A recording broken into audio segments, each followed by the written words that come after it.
Monsieur Farvel.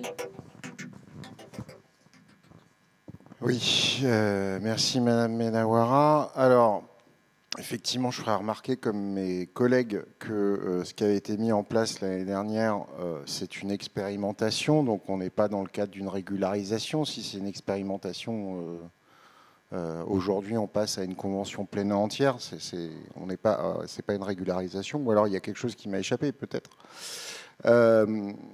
Moi, je continue de penser que comme Madame Noël, que c'est une délibération qu'on a passée à l'agglo, que l'agglo a fait ça pour faire de l'affichage, parce qu'il n'y a pas suffisamment, ni sur l'agglo, ni sur Beson d'ailleurs, les voies cyclables suffisantes pour pouvoir circuler d'un point à l'autre.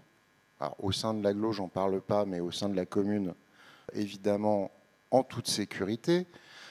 Et qu'effectivement, autant je vois un certain nombre de communes pour qui la population, si tant est qu'elle n'ait pas déjà plusieurs vélos dans son jardin et dans son annexe au fond du jardin avec le grand pavillon, a largement les moyens de dépenser pour plusieurs dizaines de minutes les sous qui vont avec. Effectivement, le coût du vélo pour 1 heure ou 2 par un besonné, ça va être prohibitif. Et si on veut développer la pratique du vélo comme alternative à la voiture à Beson au tarif où ça nous est proposé, enfin, je veux dire, on se tire une balle dans le pied.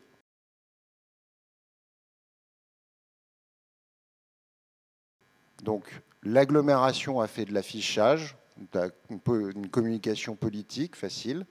La ville de Beson suit sans trop se poser de questions.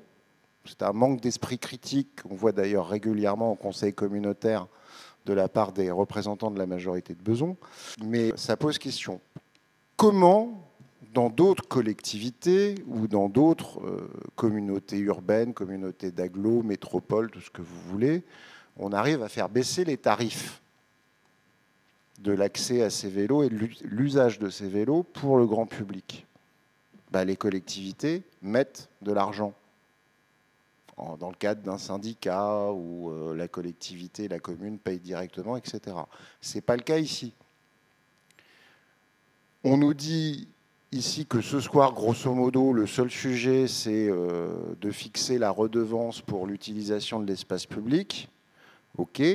Quel est l'argent? Quelles sont les recettes qui sont attendues de cette redevance d'usage de l'espace public?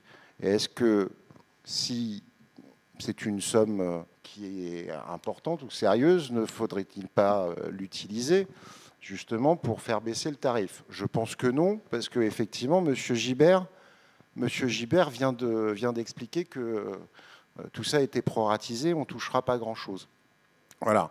Donc, moi, je pose juste une question. On est sur une politique d'affichage de l'agglomération.